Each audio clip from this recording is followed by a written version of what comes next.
tanpa berita Purbaya. Sejak dilantik jadi Menteri Keuangan September lalu, ada saja gebrakan Menteri Koboi ini. Yang terkini adalah keengganan Purbaya menggunakan APBN untuk membayar utang kereta cepat Jakarta-Bandung alias WUSH. Berawal dari pernyataan Purbaya bahwa Danantara punya cukup dividen dari BUMN untuk menutup utang 2 triliun rupiah per tahun yang harus dibayarkan konsorsium ke pihak pemberi pinjaman, China Development Bank. Sontak pernyataan itu langsung memecut reaksi dari bos Danantara sampai mantan bos Purbaya, Luhut Binsar Panjaitan. Luhut yang pernah jadi atasan Purbaya saat di Kemenko Kemaritiman dan Investasi membalas pernyataan Purbaya dengan bertanya, memangnya siapa yang minta bayar pakai APBN? Tidak ada yang pernah minta pakai APBN? Diduga gara-gara perdebatan WUSH, Purbaya dan Luhut tidak saling sapa saat sidang paripurna kabinet di Istana Negara 20 Oktober lalu. Tapi Purbaya bantah sih, bukannya sengaja tidak saling sapa, duduknya aja berjauhan. Bagaimana sebenarnya duduk persoalan utang WUSH ini? Luhut yang dulu pernah ikut mengurusi pembangunan kereta cepat Jakarta-Bandung mengatakan kondisi keuangan proyek kereta cepat ini sudah busuk sejak awal. Awalnya proyek WUSH menelan biaya sebesar 6,07 miliar dolar Amerika Serikat. Indonesia mendapat pinjaman dari China Development Bank untuk proyek ini sekitar 75% dari biaya yang dibutuhkan. Namun dalam perjalanannya biaya proyek WUSH bengkak atau istilahnya cost overrun sebesar 1,2 miliar dolar Amerika Serikat. Nah, beban pembengkakan ini dibagi dua antara China dan Indonesia. Pemerintah akhirnya menyuntikkan APBN untuk menambal pembengkakan biaya proyek strategis nasional ini. 3,2 triliun rupiah pada tahun 2023 dan 4,3 T pada tahun 2021 yang disalurkan melalui mekanisme penyertaan modal negara atau PMN yang dikucurkan ke PT KAI. Nah, PT KAI ini adalah pemimpin konsorsium BUMN dalam proyek WUSH di bawah PT KCIC, Kereta Cepat Indonesia China.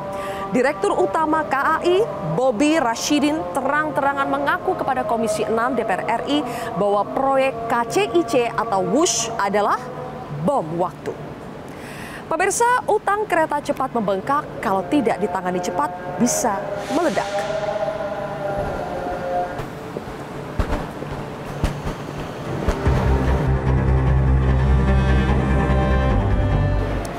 PT KAI harus menanggung beban utang dan kerugian dari proyek kereta cepat Jakarta-Bandung ini. WUSH ditetapkan sebagai proyek strategis nasional pada tahun 2016 dengan nilai investasi super fantastis 7,27 miliar dolar Amerika Serikat atau senilai 120 triliun. Nominal ini sudah termasuk pembengkakan biaya atau cost overrun tadi. Pembangunan WUSH 75%-nya dibiayai oleh utang yang berasal dari pinjaman China Development Bank, sementara 25% sisanya dikucurkan dari setoran pemegang saham. Para pemegang saham WUSH berasal dari berbagai perusahaan yang kemudian membentuk konsorsium PT Kereta Cepat Indonesia China atau KCIC. PT Pilar Sinergi BUMN Indonesia atau PSBI menjadi perwakilan dari Indonesia dalam KCIC dengan memegang saham sebesar 60% dan 40% sisanya dipegang oleh konsorsium dari China. Nah, PT KAI adalah pemegang saham mayoritas di PT PSBI sehingga PT KAI menanggung pengembalian utang dan biaya operasional paling besar. Pemirsa, baru 2 tahun beroperasi, WUSH menyebabkan kerugian hingga 4,2 triliun rupiah dan hingga tengah tahun 2025 kerugian mencapai 1,6 T.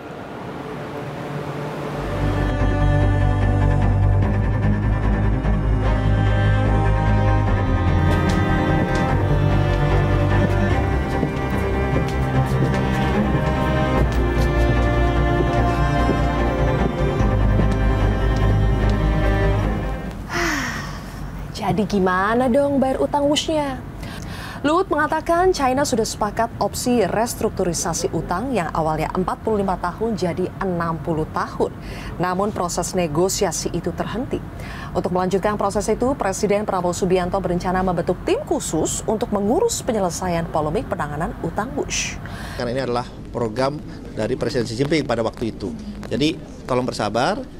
Kapan Pak deadline-nya Pak? Deadline-nya kapan Pak? Ya ini opsinya aja kita sedang kaji semua gitu, dan juga dampaknya ke KAI juga positif gitu, karena ini kan kalau nanti dampaknya KAI, dampak ke pelayanan ke kereta api yang lainnya gitu. Di tengah kemelut utang kereta cepat Jakarta-Bandung, Komisi Pemberantasan Korupsi malah minta mantan Menko Polhukam Mahfud MD untuk melaporkan dugaan penggelembungan anggaran alias markup kereta cepat.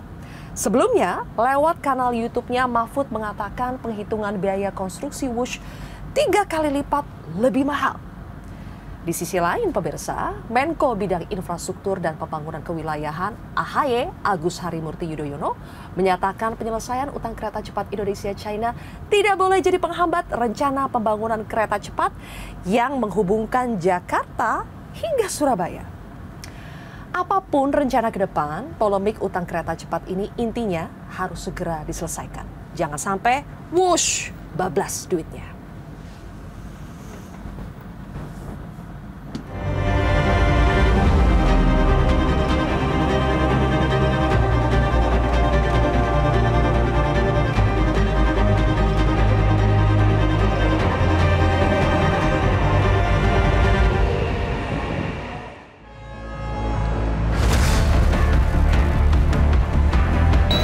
Sudah dikelola oleh Danantara kan. Danantara udah ngambil 80 triliun lebih dividen dari BUMN. Harusnya mereka beres dari situ aja. Malah bisa bagus kalau mereka bisa beres dari situ. Jadi kalau KPPN agak lucu karena untungnya ke dia, susahnya ke kita. Harusnya kalau diambil ambil semua gitu.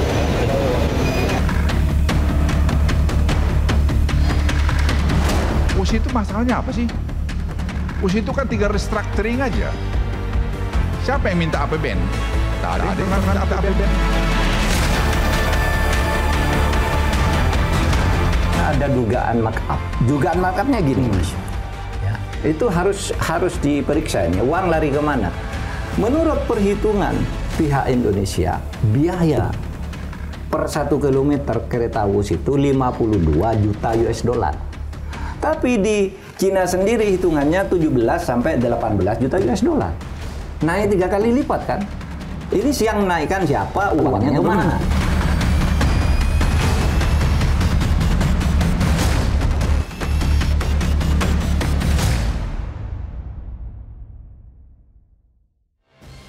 Sudah hadir 4 orang narasumber di studio untuk membahas tema kita pada hari ini. Wush, bablas duitnya bersama dengan 4 narasumber. Yang pertama adalah anggota Komisi 6 DPR RI dari fraksi Golkar, Fernando Ganinduto. Bang Nando, selamat malam. Malam. Terima kasih sudah hadir di Kontroversi. Kemudian dari Prasasti Policy and Program Director Peter Abdullah. Pak Peter, selamat malam. Selamat malam. Kemudian juga ada mantan pimpinan KPK Saud Situmorang. Bang Saud, selamat malam. Selamat malam, Mbak Lengkap Siti. sekali dengan topinya malam hari ini ya. Oke, kemudian juga ada pengamat kebijakan publik Mas Agus Pambagio. Mas Apam, selamat malam. Terima kasih semuanya sudah hadir.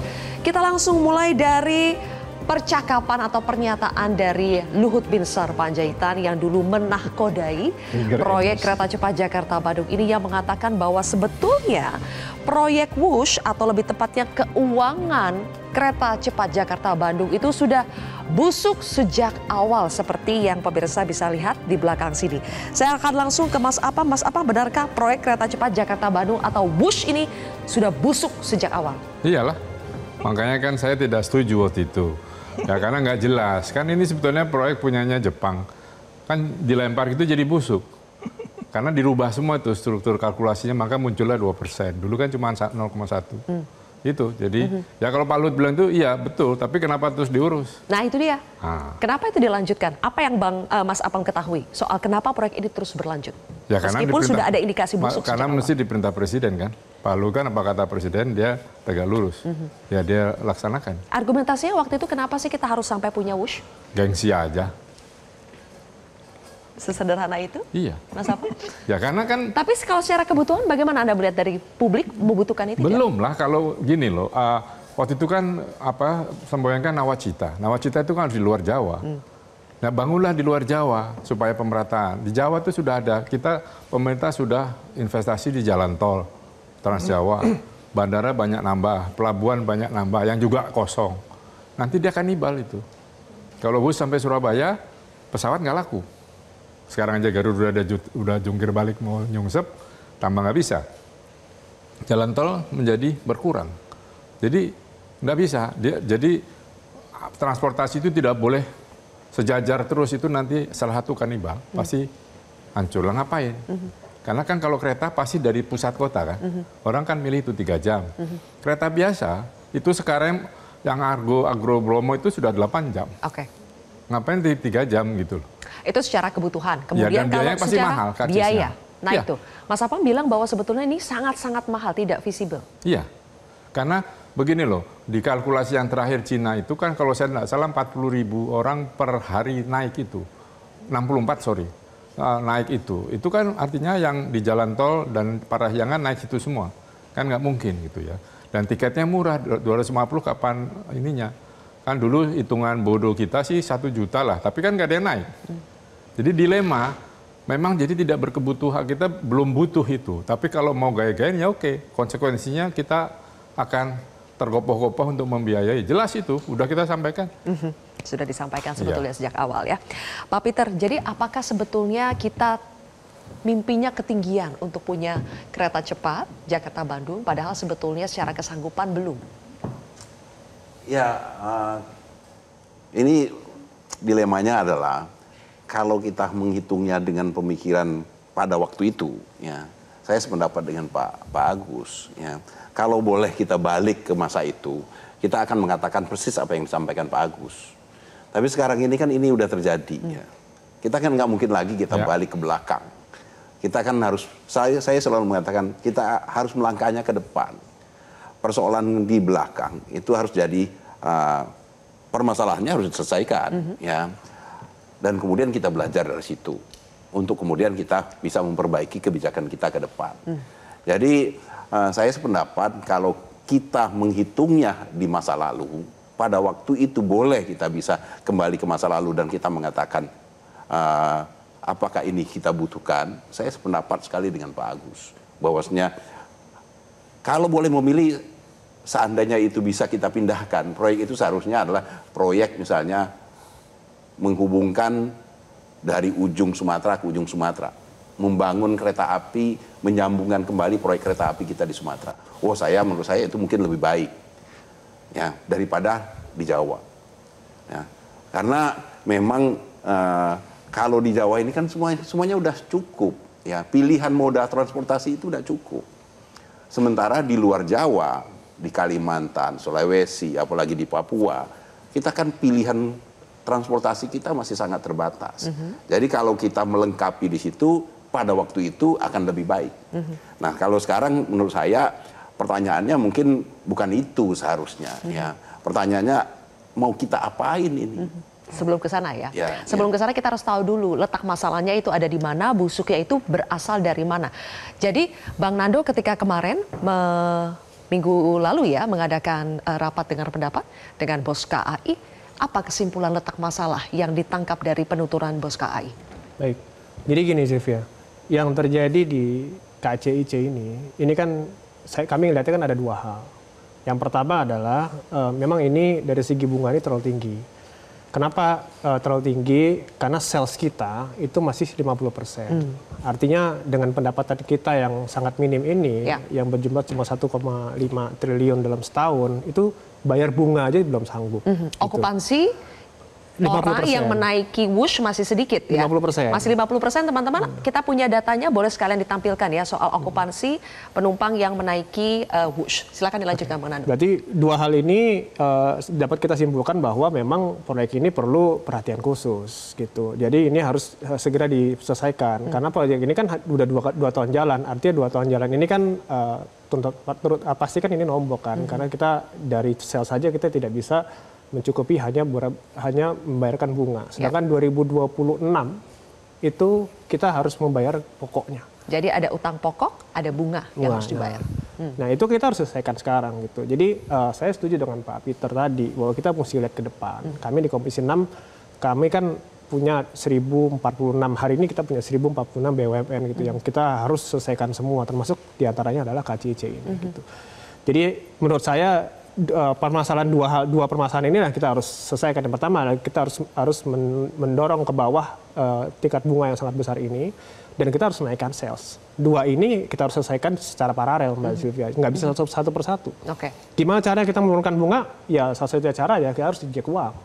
Kita harus injek uang supaya gimana caranya kita bunga ini turun gitu. Dan jangan lupa bahwa kita di sini nggak sendirian. Tadi kan di awal udah dijelaskan, kita 60%, China ada 40%. Jadi pada saat saya bicara injek uang untuk menurunkan bunga, artinya Cina juga harus injek uang juga dari porsinya mereka 40%. Oh bisa begitu ya? Jadi China juga ya? Iya dong harus, karena kan 60, mereka 40 gitu. Jadi dari dunia korporasi yang namanya kita injek, ya itu dua-duanya harus injek. Kalau nggak mereka harus ini kan sahamnya harus turun kan gitu. Karena masih banyak masyarakat yang berpendapat ini menjadi tanggungan kita sendiri. Banyak yang belum tahu ini kalau sebetulnya kita konsorsium bersama dengan China juga. Tanggungan kita tuh maksudnya apa? Tanggungan APBN?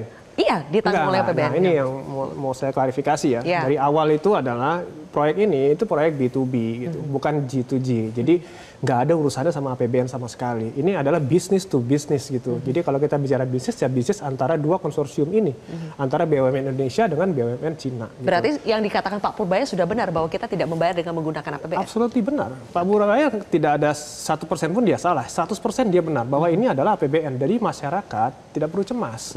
Jadi ini nggak ada urusan dengan APBN, ini urusannya adalah kedua BUMN gitu. Dan hari ini jangan lupa Sylvia, kita punya institusi yang namanya Danantara. Dan ini luar biasa hebat Danantara ini dengan uang yang dia dapatkan dari dividen dari seluruh BUMN, dengan corporate action yang mereka bisa lakukan sebagai holding dari seluruh BUMN ini, kita nggak usah khawatir, pasti Danantara akan hadir di sini untuk menyelesaikan ini semua gitu. Jadi dalam waktu sangat cepat ini yang udah menjadi perhatian publik gitu, termasuk Komisi 6 juga kami perhatian kita juga.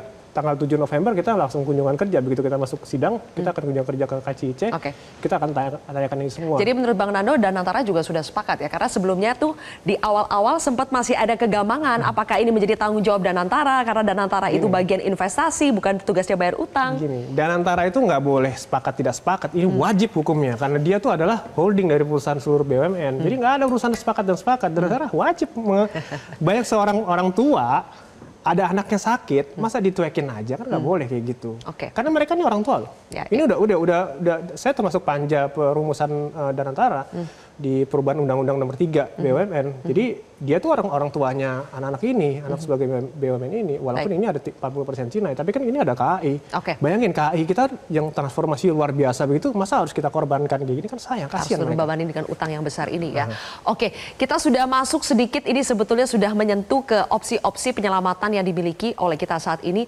Tapi sebelum itu di segmen ini sebetulnya saya ingin menggali lebih dalam. Kita harus tahu dulu akar masalahnya itu seperti apa untuk bisa menemukan solusi yang tepat. Sampai ada indikasi juga bahwa proyek kereta cepat Jakarta-Bandung ini ada indikasi markup atau penggelembungan anggaran yang disampaikan oleh mantan Menko Polhukam. Nah, oleh karena itu, Bang Saud, apakah dengan informasi awal ini KPK sebetulnya sudah punya pintu masuk untuk menelusuri indikasi korupsi? Dijawab nanti, Bang Saud. Kita jeda terlebih dahulu, pemirsa. Kontroversi kembali sesaat lagi.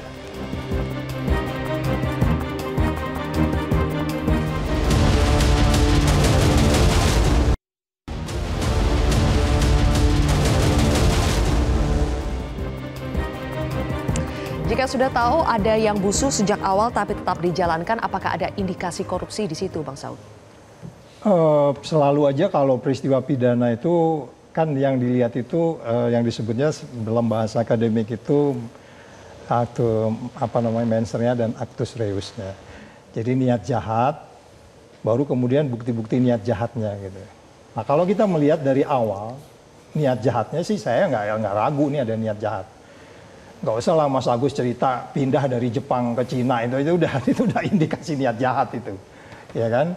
Ya 0,01 jadi 2%. Maksud saya gini, ketika Jokowi dilantik ke 2014 Oktober, 6 bulan kemudian dia memutuskan sekitar Maret 2015 mulai dibahas nih.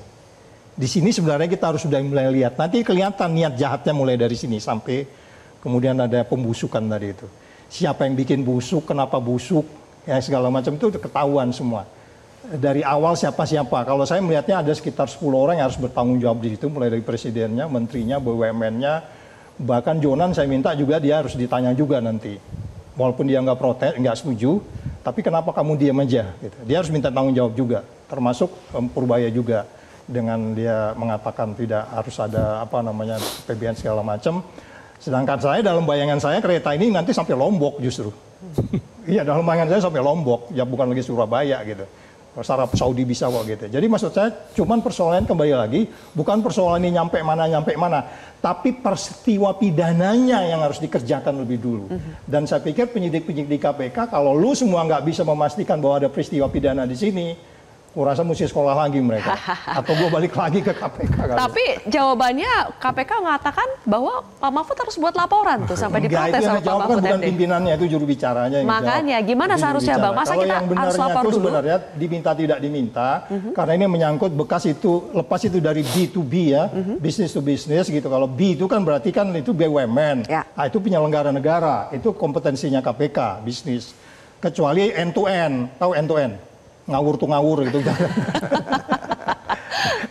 Jadi kan B2B atau yang jelas ini udah ada peran penyelenggara negara di mana itu adalah main course-nya KPK.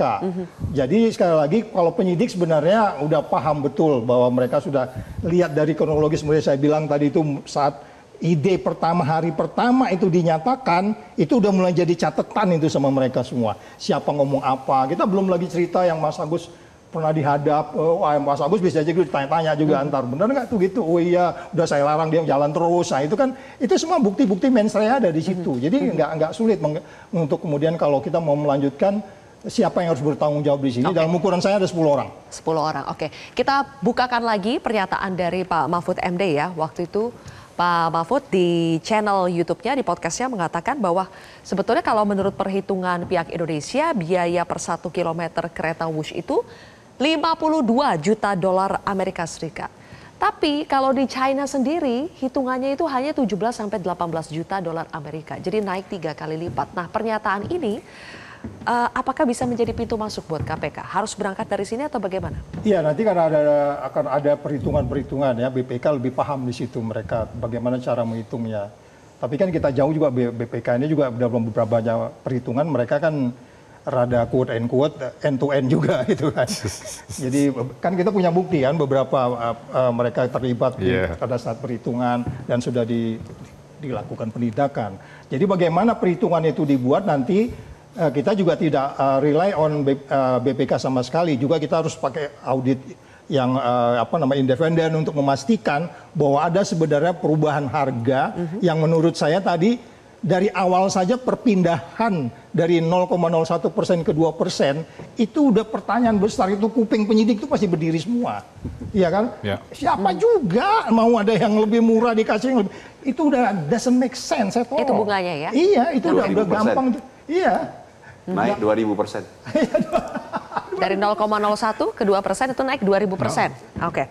Nah, Pak Peter, kalau nilai investasi awal proyek kereta cepat itu kan ditetapkan sebesar 6,05 miliar US dollar ya, atau kalau dirupiahkan itu 99,82 triliun.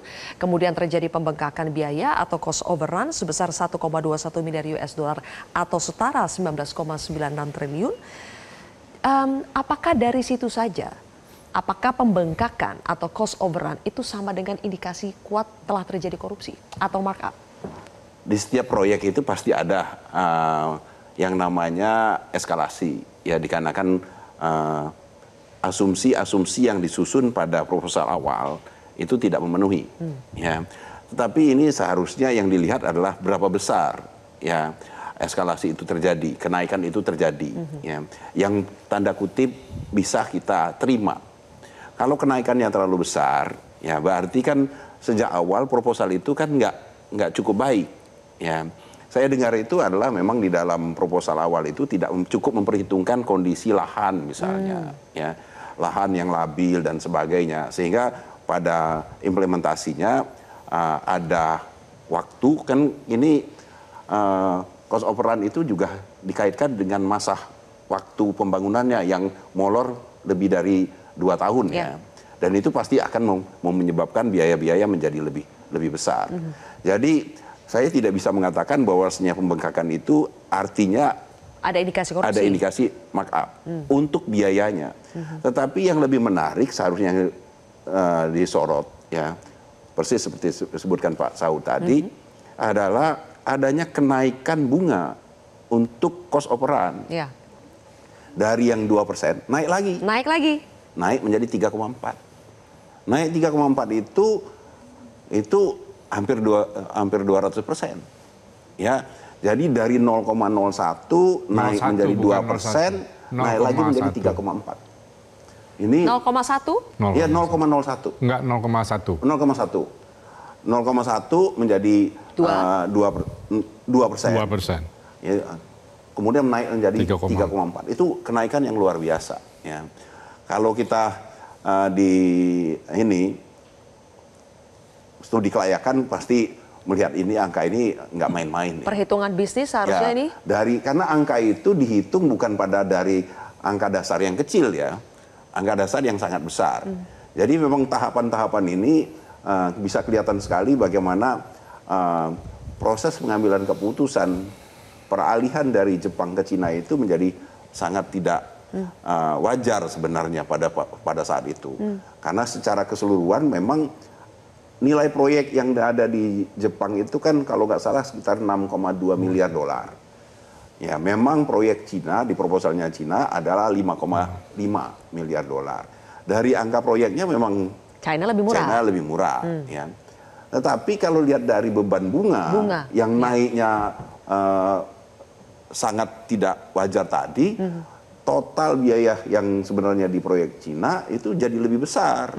Nah, seharusnya ini Pak Saud yang pasti lebih tahu, ini pasti menjadi dilihat seharusnya di dalam pertimbangan memilih apa ke Cina atau Jepang. Nah, informasi yang saya dapatkan adalah memang bukan pertimbangannya bukan biaya memang. Pertimbangannya adalah untuk Cina itu adalah B2B tanpa perlu garansi dari pemerintah. Sementara Jepang mensyaratkan adanya jaminan garansi dari pemerintah. Sehingga pilihan dari Jepang ke Cina itu sebenarnya bukan dikarenakan masalah biaya. Nah, baru kemudian kita bicara lagi ke operan tadi. Jadi untuk operan itu kalau menurut saya yang paling utama yang perlu kita lihat adalah memang perlu angka-angkanya perlu ditelusuri ya, detailnya. Apa yang menyebabkan adanya pembengkakan biaya yang sangat besar untuk biaya proyek. Nah, tapi yang lebih utama lagi adalah alasan kenaikan bunga. Oke, baik. Oke, Mas Apam jelaskan kepada pemirsa yang mungkin tidak paham ya, kenapa dengan skema B2B pada saat itu dirasa lebih baik daripada kita harus bersama dengan Jepang yang mensyaratkan harus ada jaminan dari negara. Iya, Pak, awalnya kan begitu, tapi at the end kan ada jaminan dari negara, ada kepresnya. Berubah ya? Berubah. Jadi kan berat gitu ya. Jadi kenapa itu bisa begitu? Karena analisa keuangannya dirubah ketika dari Jepang 0,1 itu terus dirubah di Cina. Yang sini yang membantu UIGM, yang sini ITB. Nah, dirubah itu jadi 2%. Itu dokumen itu yang menurut saya perlu dicari oleh KPK. Ya kan? Lalu kalau kita cost overrun, dicari apa yang dirundingkan saat itu. Kenapa jadi 3,4? Pertimbangannya apa? Kan jadi lebih mahal. Memang pengalaman saya bekerja G2G gitu dengan Jepang itu di awalnya memang sulit. Itu yang disampaikan Pak Jokowi waktu itu di sana ke kita. Ya Jepang itu sulit lah. Kita Cina aja lebih. Xi Jinping mau bantu gitu. Nah disitulah yang perlu kita cari dokumen-dokumen itu waktu rundingan cost of run 3,4 itu apa pertimbangannya. Itu yang harus dicari penyidik. Oke, intinya semua proses itulah yang akhirnya membuat utang pokok kita dan bunga kita yang harus dibayarkan itu membengkak. Tapi kami tuh belum tahu angka pastinya berapa sih sebenarnya Bang Nando. Kalau kata bos KAI ini jadi bom waktu tapi kita belum tahu total utang pokok kita dan bunga yang harus kita bayarkan per tahunnya itu berapa sih? Jadi total investasi yang kita udah spend kemarin itu 116 triliun. Dan bunga yang kita harus bayar itu dalam setahun itu 2 triliun gitu. Pendapatan kita itu hanya 1,5 triliun. Jadi dari angka itu udah kelihatan bahwa kita hari ini tidak sanggup untuk melanjutkan proyek ini gitu. Kalaupun dilanjutkan ini pasti nombok terus gitu.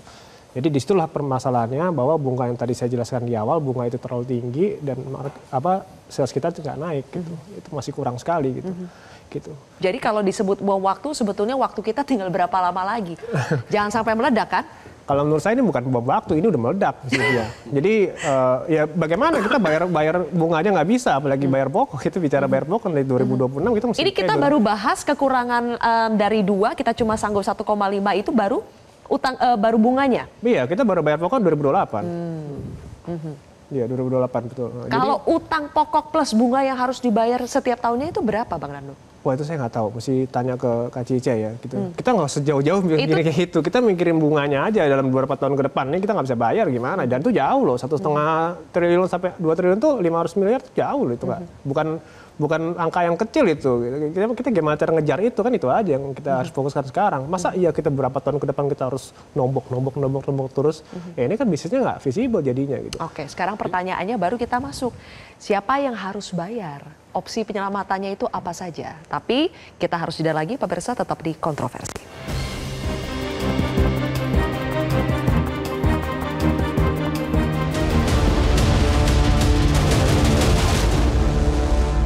Tiap orang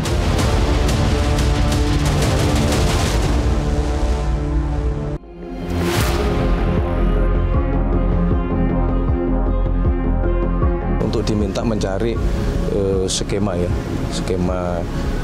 supaya beban keuangan itu bisa dicarikan jalan keluar gitu. Karena faktanya kan juga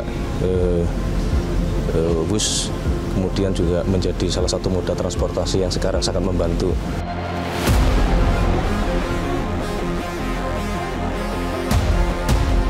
Kemarin saya sudah bilang sama Pak Rosan, saya bilang Rosan segera aja bikin itu, orangnya ini. Kalau bikin presnya, ya dia bilang saya bicara presiden. Jadi teman-teman sekalian, tidak ada yang nggak bisa diselesaikan. Negara sebesar ini, kewenangan di presiden, sepanjang kita kompak, apa sih?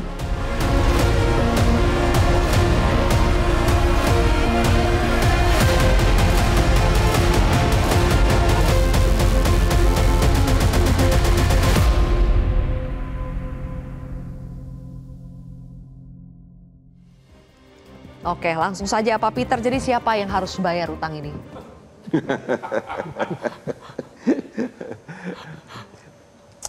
Saya kira sudah dijelaskan tadi. Ini B2B ya. B2B berarti memang penyelesaiannya harus diawali dari perusahaan itu sendiri. Kan ini udah ada PT KCIC. Yes. Ya. PT KCIC inilah yang pertama yang harus bertanggung jawab menyelesaikannya. Persoalannya adalah PT KCIC ini di belakangnya itu perwakilan kepemilikan dari KAI ada di PSBI ya. PSBI. Ya. Dan ujung-ujungnya kalau ini memang nggak sanggup diselesaikan oleh di KCIC, pasti dia akan ke PSBI, dari PSBI pasti ke KAI. Ya. Nah, tapi saya sangat sependapat ini yang juga perlu disampaikan kepada publik bahwasanya beban itu tidak hanya ditanggung oleh PSBI atau KAI, karena ada kepemilikan dari Cina juga di sini. Ya. Tapi di dalam penyelesaian utang ini, menurut saya ada satu opsi mungkin Pak Saud yang bisa lebih mendalami nanti, yaitu ketika di dalam pembangunan itu terjadi sesuatu, ya pidana, korupsi, itu sebenarnya ada satu opsi untuk kita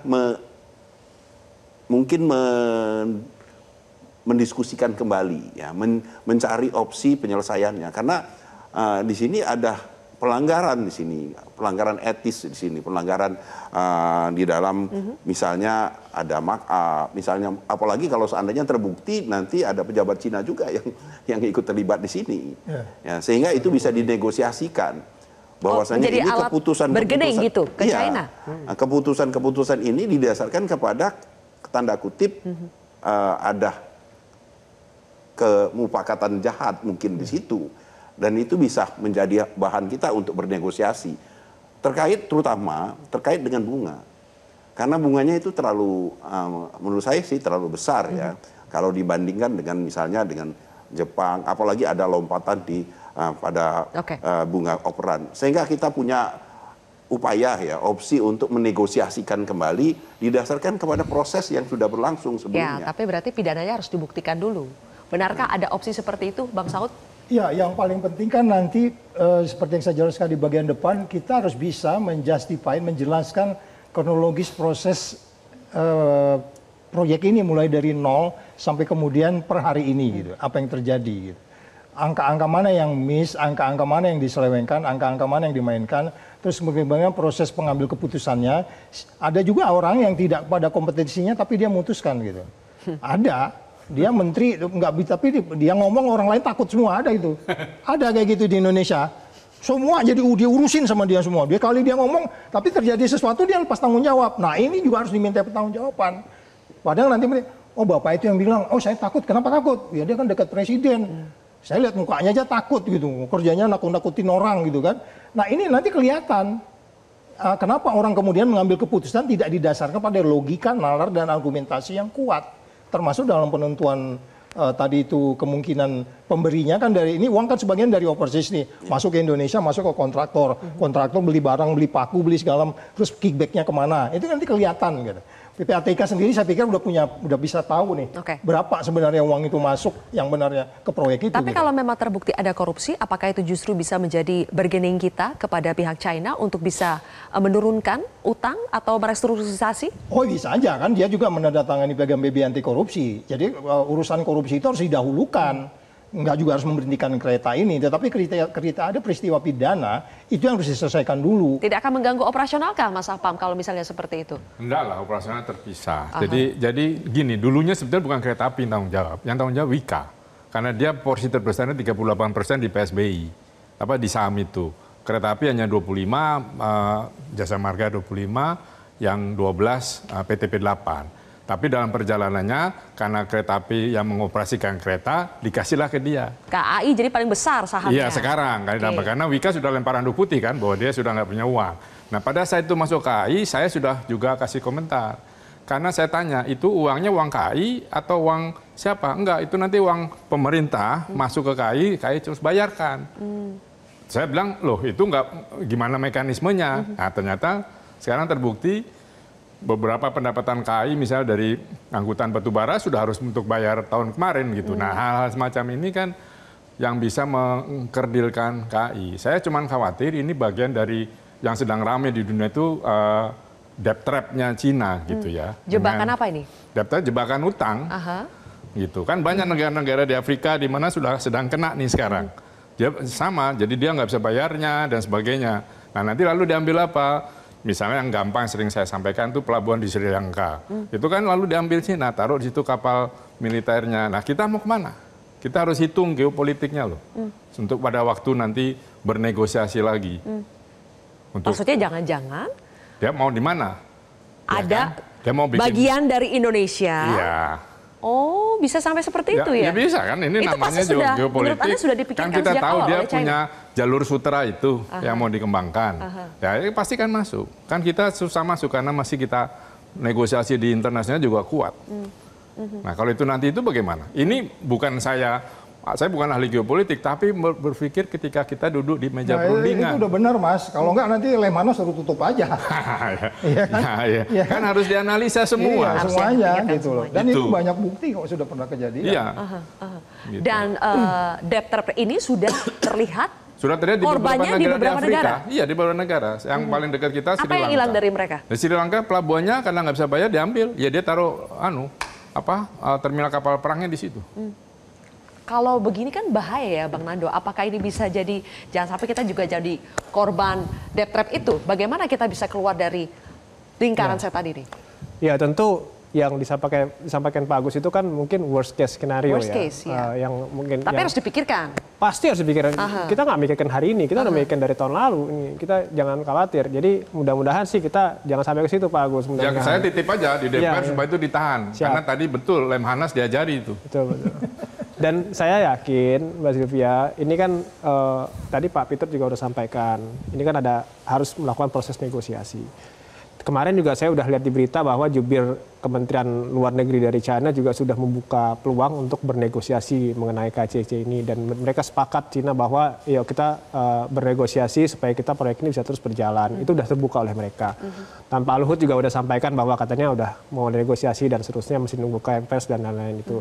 Jadi menurut saya pribadi sih memang itu udah di depan mata sebenarnya proses itu. Cuman jadi paling dekat restrukturisasi dari 45 tahun menjadi 60 tahun? Saya belum bisa ngomong apapun ya, cuman proses negosiasi itu udah terbuka pintunya. Bahwa kemudian hasil negosiasi itu apa, itu silahkan yang bernegosiasi memberikan hasil kepada kami gitu. Kalau saya kan nggak termasuk dalam proses negosiasi itu. Cuman dalam bisnis Mbak Sylvia, ini kan hal seperti ini kan sebenarnya hal yang lumrah sekali gitu. Bahwa kemudian pada saat pembangunan itu ada cost of run, ada ini, ada itu kan hal dalam bisnis itu kan hal yang biasa, dan kita harus selesaikan, kita harus gimana caranya kita mencari solusi untuk bagaimana caranya proyek ini akan terus berjalan. Jujur saya hari ini baru naik KCIC loh, saya dari Bandung datang ke sini gitu. Begitu bangganya saya memakai KCIC ini, jangan sampai ini ketutup gitu. Nah yang saya mau tambahkan Pak Peter, kita jangan terlalu fokus kepada bunganya aja. Kita juga harus fokus kepada sales kita. Gitu. Jangan, ini sales kita masih 50% loh. Itu 70% aja belum. Apalagi kita bicara 80-90% gitu. Padahal target perharinya itu 70.000 lebih. Exactly. Jadi ini masih jauh sekali gitu. Saya saat ini ke Bandung sampai ke Tegal luar itu masih banyak lahan-lahan yang menurut saya masih bisa dimanfaatkan. Gimana caranya kita bisa menaikkan sales ini kan gitu kan. Kita gimana mau bicara Lombok atau Surabaya gitu. Kita Jakarta Bandung aja udah keteteran seperti ini. Ayo dong kita selesaikan sama-sama. Kita harus optimis dalam hal ini. Makanya di segmen terakhir kita akan rampungkan. Jadi solusi terdekat yang bisa kita tempuh ini apa, jangka panjangnya bagaimana, dan siapa yang pertama kali mungkin harus diperiksa oleh KPK. Sesaat lagi pemirsa.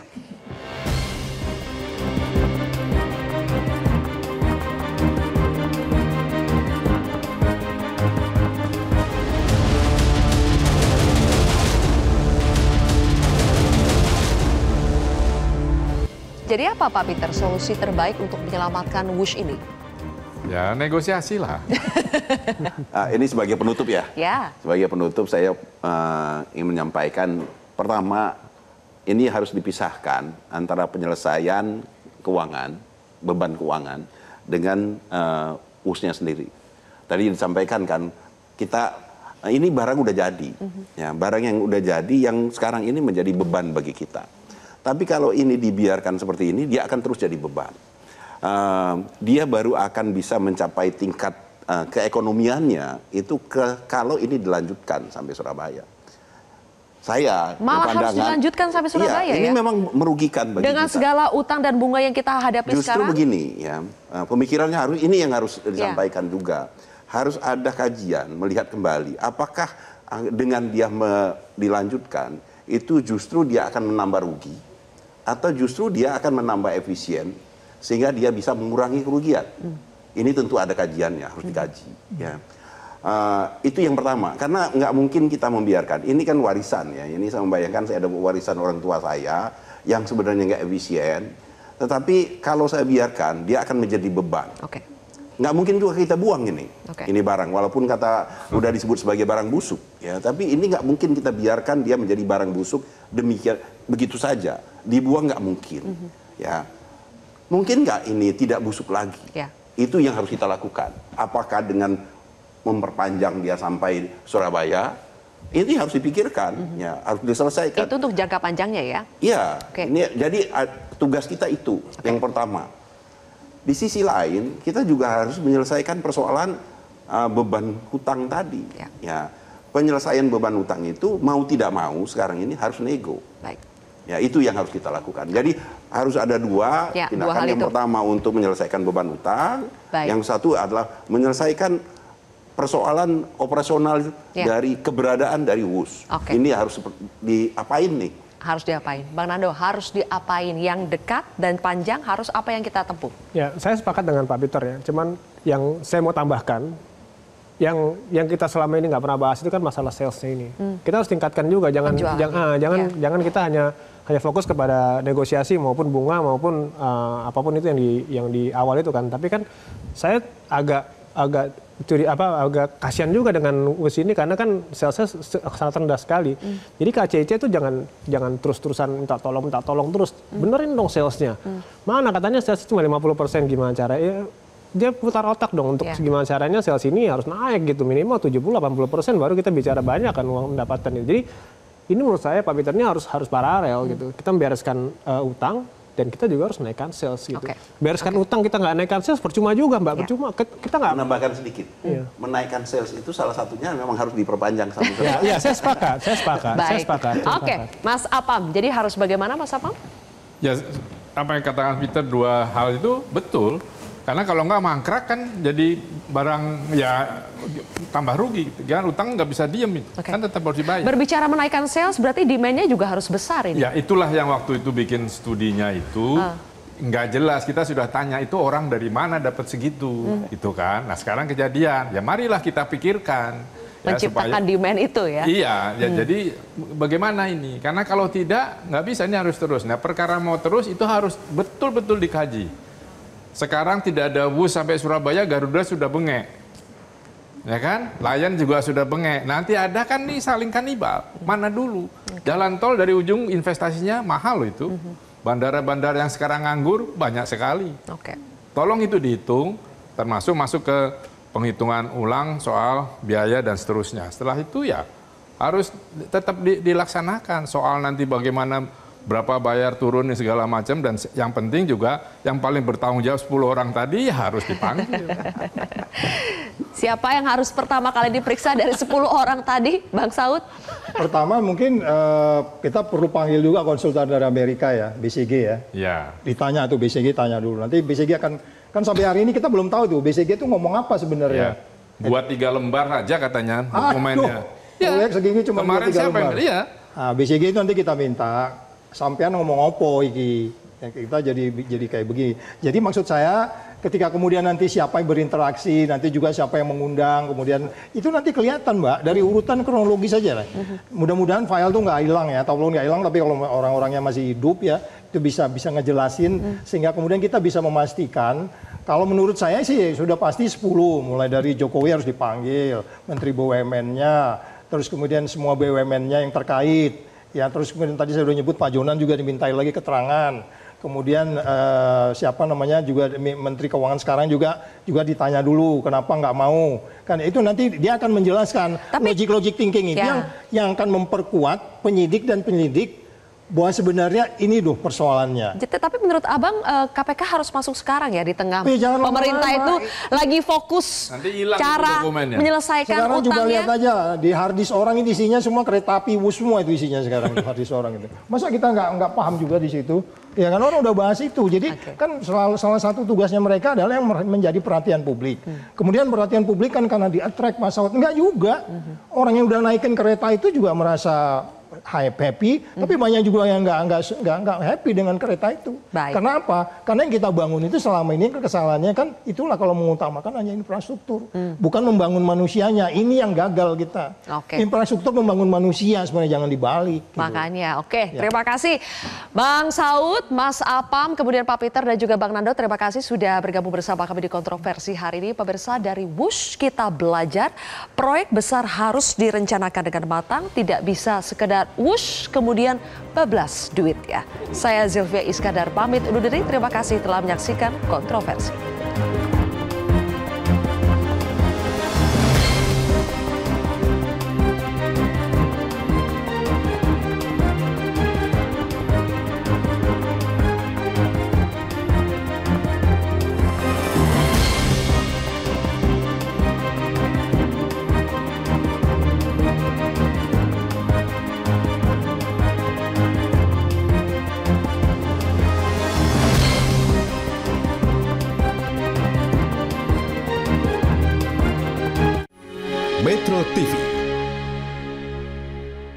Jelajahi cara baru mendapatkan informasi. Download Metro TV Extend sekarang.